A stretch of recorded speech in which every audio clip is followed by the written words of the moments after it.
day 19. Jumping into the topic for today. I was thinking last night after I recorded, ruminating on a thought that I had while I was recording, so I wanted to address it, and it touches on something I want to somehow work on and maybe even capture over time, is the idea of like correcting your mistakes. It's kind of multifaceted there. First of all, being okay with making mistakes and not, it's something as a perfectionist, as I'm sure so many people today can relate to, you want to almost protect yourself from never making a mistake, which is freaking absurd because you're a human. It's almost the point of living and doing and trying to be anything is you gotta make mistakes. I mean, that's where you do the most learning. The other facet of it being owning up to the mistake and then trying to correct it. I think that's a mindset that we all need to try to implement more. A mindset that we should hold in the back of our head is not judging ourselves so quickly, but being like, oh crap, you know what? I was wrong there. I just had this the other day with a friend and I had to tell them that it was in relation to a potential business prospect, and I was like, you know what, I was wrong to so hastily say this thing. And I'm not saying I do it all the time now and that I'm great at it, but it's something I'm trying to work on. So here we go. I was talking about all sorts of things yesterday, and I mentioned being in a privileged state to have to worry about options of what to do with my life. I said, I hate that word, and I want to correct myself. What I meant, because I hate a word, like really?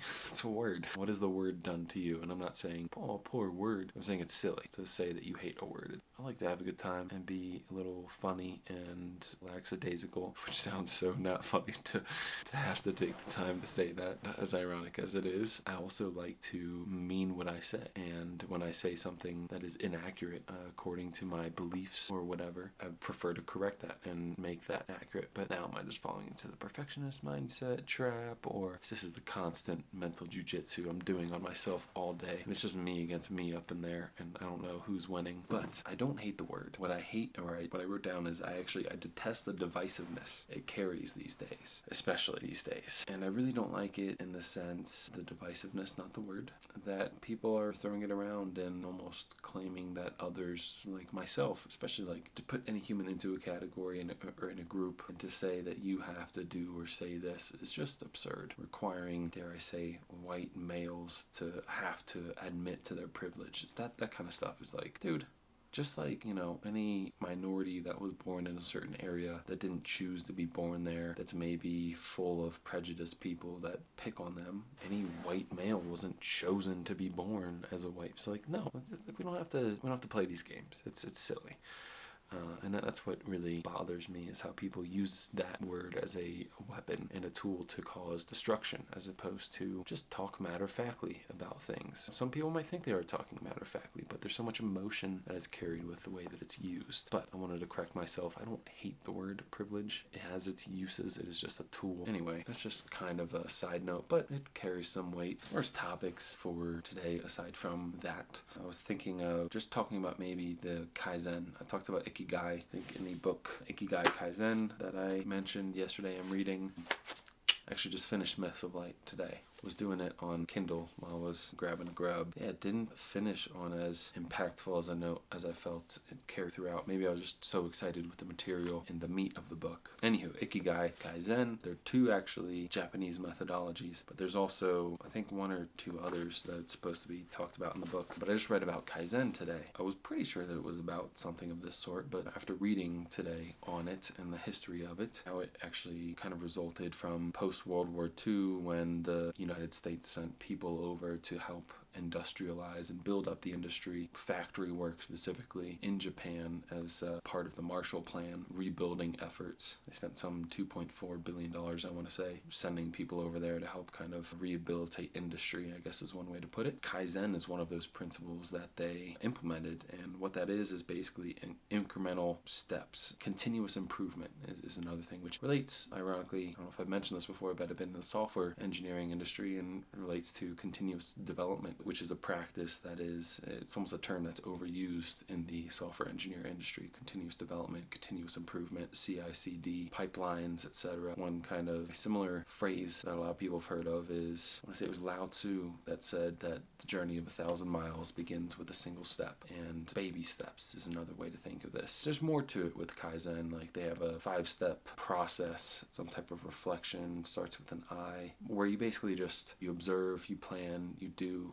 check, analyze, and then back to the observe, plan, do, check, analyze, and it's just this continuous cycle of making sure that you're actually making progress. Other aspects like trying to make tiny improvements, one thing at a time, instead of trying to flip the whole table and redo everything. But anyway, the general concept is breaking a bigger task down into little goals, and this is something I need so much right now because there's a lot that I want to do, but I just get overwhelmed by thinking of the larger picture. And this even relates to the conversation I mentioned I had with my friend yesterday. It relates a lot to what my friend was talking about, and I'll actually just finish by summing up what he said. Pretty much describes what Kaizen is. It's kind of the advice he was giving me is think of it less in terms of the end goal of what you want to accomplish. What is it going to look like when I do X, Y, Z? Let's say I wanted to write a book, thinking about like, oh my gosh, how am I going to publish it? Who's going to like it? Who's going to not like it? What are people going to say or think about it? Instead of thinking about it in those terms of these concrete,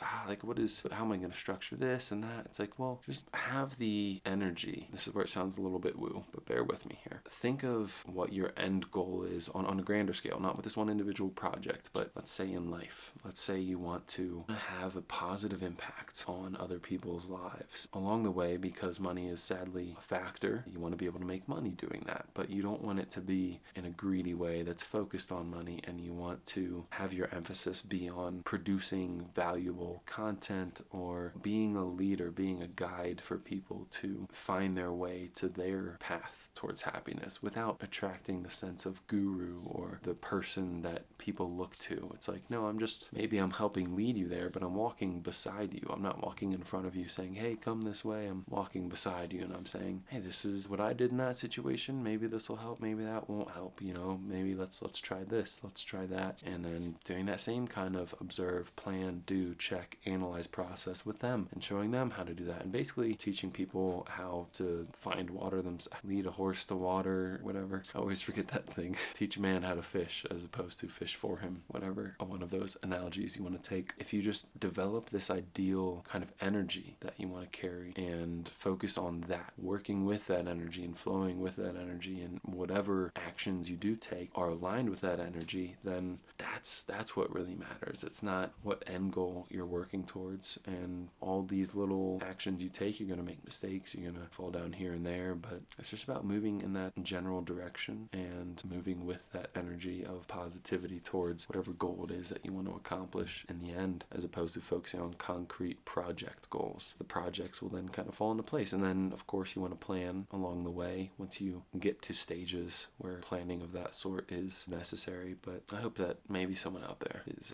needing to hear that as much as I was. You're going to have those moments too where you get overwhelmed, especially when you're pursuing something that's outside of the mold. So just know that that's part of the journey, and that's part of the reward too, making it through those challenging times. So that's pretty much it for today. I don't know if you can tell, but my brain went from 100 to 0. Just hit like sugar crash. Had all this frozen fruit for dessert, I suppose you could call it. So energetic, and now I'm just ready for bed. As you can tell, I'm pretty geared up for warmth. About to head out for that 45-minute walk and then head to bed. So